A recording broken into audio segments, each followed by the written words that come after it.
Hey, j'espère que vous allez bien. Ça fait très longtemps que je suis pas venue en face cam parce qu'il s'est passé énormément de choses depuis que je suis arrivée. Ça va faire bientôt 8 mois, presque un an que je suis en Corée du Sud. C'est vrai que dans l'épisode 3 qui était censé sortir de la série de vlogs de mon installation en Corée du Sud, j'étais censée vous montrer tout le processus en fait de l'appartement, comment j'ai trouvé mon appart, comment j'ai meublé l'appartement. Sauf que mes rushs étaient tous sur un disque dur et le disque dur a sauté, il fonctionne plus du tout. Donc je vais vous faire ça en face cam aujourd'hui. J'ai noté sur un carnet.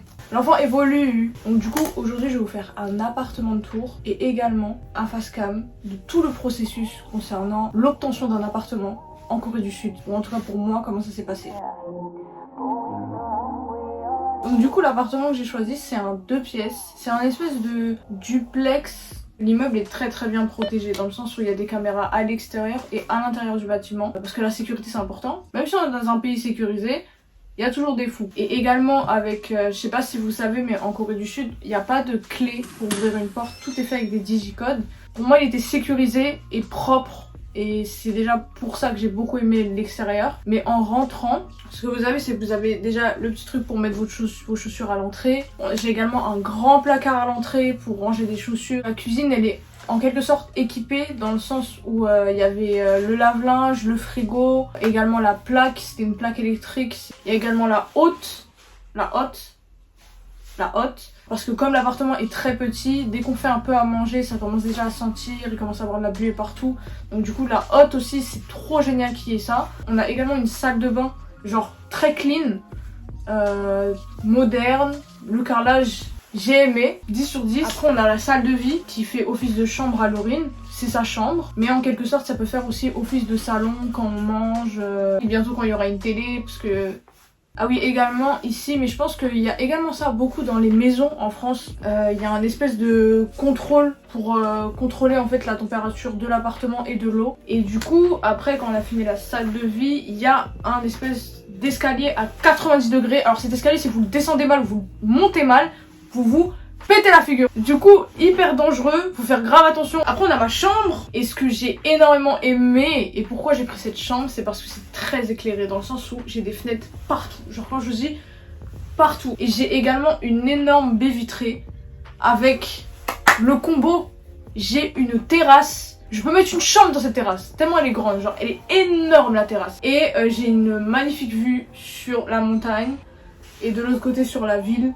Genre vraiment, non, magnifique. Donc déjà, il faut prendre en compte que c'était la première fois que je venais en Corée du Sud et que je ne savais pas parler coréen. Mais j'avais l'anglais. Ça c'est un truc, parce qu'il y a beaucoup de Français qui viennent en DM. Est-ce que l'anglais c'est impératif quand on vient en Corée du Sud? L'anglais c'est impératif quand vous quittez la France, tout simplement. Ce qui m'a facilité justement les recherches d'appartements et même le fait de trouver mon appartement, c'est tout simplement que j'avais l'anglais. Et parce que trouver un appartement avec des agences coréennes, c'est compliqué, hein. Ne serait-ce même que sur internet, les recherches par internet, ça aussi vous me le demandez beaucoup. Ah, je trouve pas les informations, même sur les universités ou quoi que ce soit. Toutes les recherches, elles doivent se faire en anglais. Donc du coup, le premier truc que j'ai fait pour trouver mon appartement, c'est faire une recherche sur internet. That's it. Donc du coup j'ai cherché sur internet en fait toutes les applications possibles pour trouver un appartement, les agences, même sur YouTube, j'ai fait des recherches YouTube. Et en fait ce qui revenait le plus souvent c'est que les gens allaient en Budeongsan. Sauf que les Budeongsan, ils parlent en coréen. Je connaissais encore personne en Corée, donc j'avais personne pour m'aider à trouver un appartement en coréen. Vous allez dans n'importe quel pays, vous ne parlez pas la langue, il y a énormément d'argent en jeu quand vous prenez un appartement. Logiquement il y aura des arnaques. Pour moi c'était hors de question de mettre en jeu mon argent en fait alors que c'était possible que je me fasse arnaquer quoi. Donc ce que j'ai fait c'est que j'ai tenté de trouver des agences qui parlaient anglais. Et j'en ai trouvé une. Et du coup cette agence là c'est Ziptos. Je sais pas si vous l'avez vu dans mon vlog 2 de mon installation en Corée. Je suis allée sur le site web de Ziptos. J'ai affiné mes recherches en fonction de ce que je cherchais. Donc moi je cherchais un 2 pièces parce que je voulais m'installer avec ma copine du coup. Donc je cherchais un minimum 2 pièces parce que c'était hors de question qu'on dorme dans la même pièce. Un petit peu d'intimité. Alors elle-même elle rigole en bas. Tous les jours tu te réveilles, oh Laurine. Non, un appartement moderne et propre. Une salle de bain convenable, sans moisissure, sans patati patata, avec un minimum d'équipement aussi, c'est-à-dire un frigo, un lave-linge, également qui soit équipé dans le sens où il y a la wifi, la clim aussi. La clim. Parce que l'été à Séoul. À partir de ça, j'ai trouvé les appartements un peu que je cherchais. J'ai fait une demande sur ces appartements-là. Je crois que c'était le lendemain, il y a l'agence qui m'a appelé. Donc du coup, elle m'appelle par téléphone pour bien confirmer mon identité, pour bien confirmer que c'est moi qui a fait les recherches, tous mes caractéristiques que je voulais concernant ma recherche d'appartement. Et donc du coup, après ça, on a booké un rendez-vous à l'agence pour que je puisse faire les visites. Ici, on est en Corée du Sud.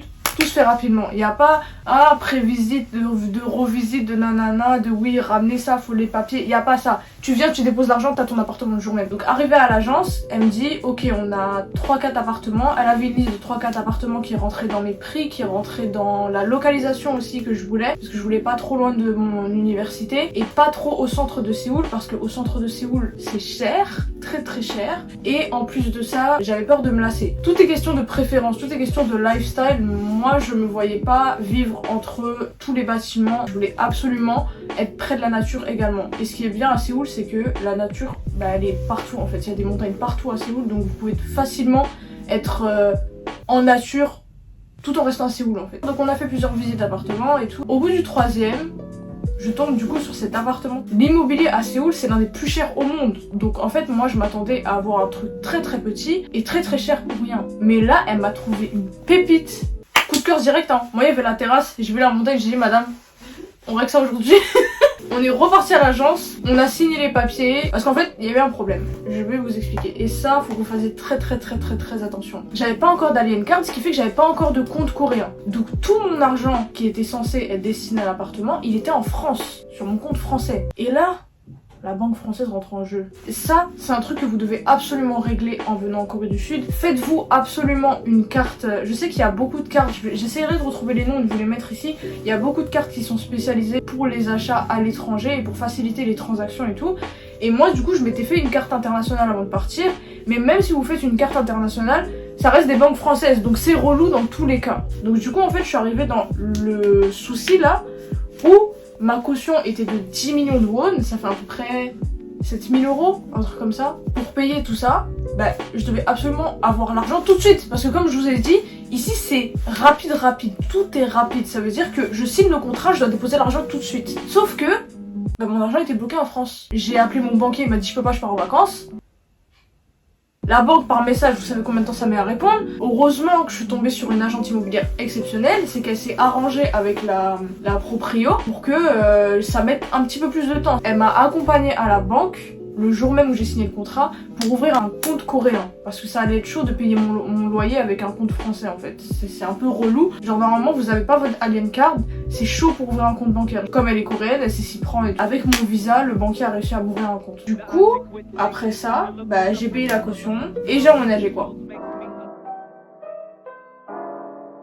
Pour les vrais qui savent, c'est que comme j'avais pas d'Alien Card, je pouvais pas faire d'achat sur internet. J'avais pas de carte bancaire coréenne, j'avais un compte coréen mais pas une carte bancaire coréenne. Et sans ces deux trucs là, vous pouvez pas faire d'achat sur internet. Donc du coup, ça fait que je pouvais pas acheter de meubles. J'ai dû aller à Ikea avec mes gros bras là, aller acheter les casseroles, les assiettes, un oreiller également, une couverture. Et après j'ai dû aller au marchand du coin pour m'acheter un tatami. Et je me suis acheté une petite table basse, comme ça. J'ai mangé dessus. J'ai étudié dessus, j'ai tout fait dessus. Et ça, je suis restée avec ça 4 mois à peu près. 4 mois. Donc du coup, j'ai préféré attendre d'avoir ma carte bleue pour pouvoir tout acheter sur internet. J'en ai eu entre 500 et 300 € par pièce pour tout meubler. Genre pour vous dire à quel point les meubles, c'est pas cher ici, c'est vraiment un truc de fou. Tous les étudiants qui s'installent, qui déménagent, ou même les gens qui viennent d'avoir leur appartement, vous-même vous savez, ça coûte cher en France, l'ameublement, genre ça coûte très cher. Pour moi, c'était hors de question que je paye cher à Ikea et payer des livraisons aussi, genre pour un prix pas possible quoi. Après j'ai meublé ça et voilà quoi, je suis dedans. Ayez la langue anglaise. Ne quittez pas la France, ne venez pas en Corée si vous ne parlez pas anglais, c'est vraiment un minimum. De deux, je vous conseille pas de faire comme moi, je vous conseille vraiment d'attendre d'avoir votre Alien Card et également votre votre carte bancaire coréenne pour pouvoir vous lancer dans l'achat d'un appartement, tous les gros achats et tout, parce que vraiment en fait c'est galère à quel point vous pouvez rien acheter dans ce pays sur internet quand vous n'avez pas de carte bancaire coréenne et d'Alien Card. Vous savez, il y a plein de trucs pour se loger ici, il y a des Goshimon. Goshimon c'est vraiment des trucs à une pièce, la salle de bain, je sais qu'il y a des Goshimon où vous avez votre salle de bain tout seul, heureusement, parce qu'il y a plein de Goshimon aussi où la salle de bain est partagée, ça c'est un peu relou. Vous pouvez faire des colocations, après c'est très shady parce que vous êtes à l'étranger, faut pas faire confiance à tout le monde, c'est pour ça que moi c'était hors de question, parce que pour moi l'espace personnel c'est très important. C'est en fonction de vous, genre comment vous partagez votre espace personnel, vos convictions, plein de choses comme ça. L'emplacement, sachez que Séoul c'est très large. Séoul c'est très grand, c'est très large et vous n'êtes pas obligé d'habiter à Hongdae ou Itaewon pour vivre à Séoul. Il y a énormément de quartiers super cool. Voilà, choisissez bien votre emplacement, également en fonction de votre université. C'est en fonction de vous quoi. Préparez le porte-monnaie hein. Ah, préparez le porte-monnaie hein, ça blague pas. C'est cher. Tout est question de vos priorités.